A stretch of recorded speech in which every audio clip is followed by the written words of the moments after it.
Assalamualaikum warahmatullahi wabarakatuh. Bapak, Ibu, saudara-saudara sebangsa setanah air,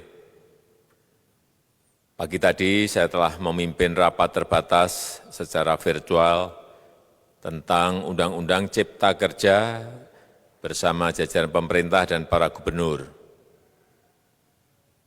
Dalam undang-undang tersebut terdapat 11 klaster yang secara umum bertujuan untuk melakukan reformasi struktural dan mempercepat transformasi ekonomi. Adapun klaster tersebut adalah urusan penyederhanaan perizinan, urusan persyaratan investasi, urusan ketenagakerjaan, urusan pengadaan lahan, urusan kemudahan berusaha, urusan dukungan riset dan inovasi, urusan administrasi pemerintahan, urusan pengenaan sanksi, urusan kemudahan pemberdayaan dan perlindungan UMKM, urusan investasi dan proyek pemerintah, serta urusan kawasan ekonomi. Dalam rapat terbatas tersebut, saya tegaskan mengapa kita membutuhkan Undang-Undang Cipta Kerja. Pertama, setiap tahun ada sekitar 2,9 juta penduduk usia kerja baru, anak muda yang masuk ke pasar kerja, sehingga kebutuhan atas lapangan kerja baru sangat-sangat mendesak. Apalagi di tengah pandemi, terdapat kurang lebih 6,9 juta pengangguran dan 3,5 juta pekerja terdampak pandemi COVID-19.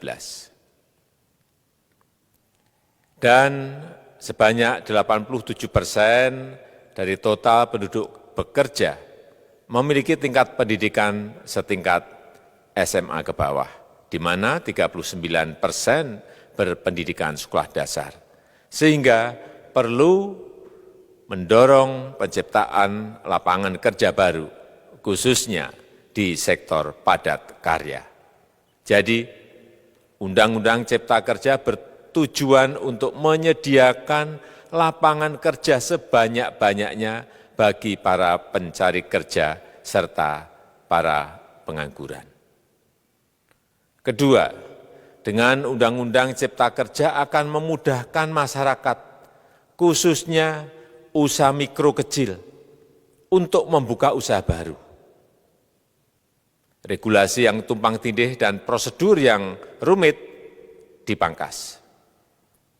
Perizinan usaha untuk usaha mikro kecil (UMK) tidak diperlukan lagi, hanya pendaftaran saja. Sangat simpel. Pembentukan PT atau perseroan terbatas juga dipermudah. Tidak ada lagi pembatasan modal minimum. Pembentukan koperasi juga dipermudah. Jumlahnya hanya 9 orang saja. Koperasi sudah bisa dibentuk. Kita harapkan akan semakin banyak koperasi-koperasi di tanah air. UMK, usaha mikro kecil yang bergerak di sektor makanan dan minuman, sertifikasi halalnya dibiayai pemerintah, artinya gratis. Izin kapal nelayan penangkap ikan misalnya, hanya ke unit kerja Kementerian KKP saja. Kalau sebelumnya harus mengajukan ke Kementerian KKP, Kementerian Perhubungan, dan instansi-instansi yang lain. Sekarang ini cukup dari unit di Kementerian KKP saja. Ketiga, Undang-Undang Cipta Kerja ini akan mendukung upaya pencegahan dan pemberantasan korupsi. Ini jelas karena dengan menyederhanakan, dengan memotong, dengan mengintegrasikan ke dalam sistem perizinan secara elektronik, maka pungutan liar, pungli dapat dihilangkan. Namun, saya melihat adanya unjuk rasa penolakan Undang-Undang Cipta Kerja yang pada dasarnya dilatar belakangi oleh disinformasi mengenai substansi dari undang-undang ini dan hoax di media sosial. Saya ambil contoh, ada informasi yang menyebut tentang penghapusan UMP, upah minimum provinsi, UMK, upah minimum kota kabupaten, UMSP, upah minimum sektoral provinsi. Hal ini tidak benar, karena faktanya upah minimum regional, UMR, tetap ada. Ada juga yang menyebutkan bahwa upah minimum dihitung per jam. Ini juga tidak benar. Tidak ada perubahan dengan sistem yang sekarang. Upah bisa dihitung berdasarkan waktu dan berdasarkan hasil. Kemudian adanya kabar yang menyebutkan bahwa semua cuti sakit, cuti kawinan, cuti khitanan, cuti baptis, cuti kematian, cuti melahirkan, dihapuskan. Dan tidak ada kompensasinya. Saya tegaskan juga ini tidak benar. Hak cuti tetap ada dan dijamin. Kemudian apakah perusahaan bisa mem-PHK kapanpun secara sepihak? Ini juga tidak benar. Yang benar, perusahaan tidak bisa me-PHK secara sepihak. Kemudian juga pertanyaan mengenai benarkah jaminan sosial dan kesejahteraan lainnya hilang.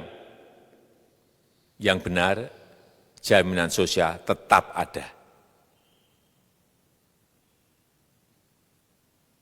Yang juga sering diberitakan tidak benar adalah mengenai dihapusnya AMDAL, analisis mengenai dampak lingkungan. Itu juga tidak benar. AMDAL tetap ada. Bagi industri besar harus studi AMDAL yang ketat. Tetapi bagi UMKM lebih ditekankan pada pendampingan dan pengawasan. Ada juga berita mengenai Undang-Undang Cipta Kerja ini mendorong komersialisasi pendidikan. Ini juga tidak benar. Karena yang diatur hanyalah pendidikan formal di kawasan ekonomi khusus, di KEK. Sedangkan perizinan pendidikan tidak diatur di dalam Undang-Undang Cipta Kerja ini. Apalagi perizinan untuk pendidikan di pondok pesantren. Itu tidak diatur sama sekali dalam Undang-Undang Cipta Kerja ini. Dan aturannya yang selama ini ada tetap berlaku. Kemudian diberitakan bahwa keberadaan bank tanah.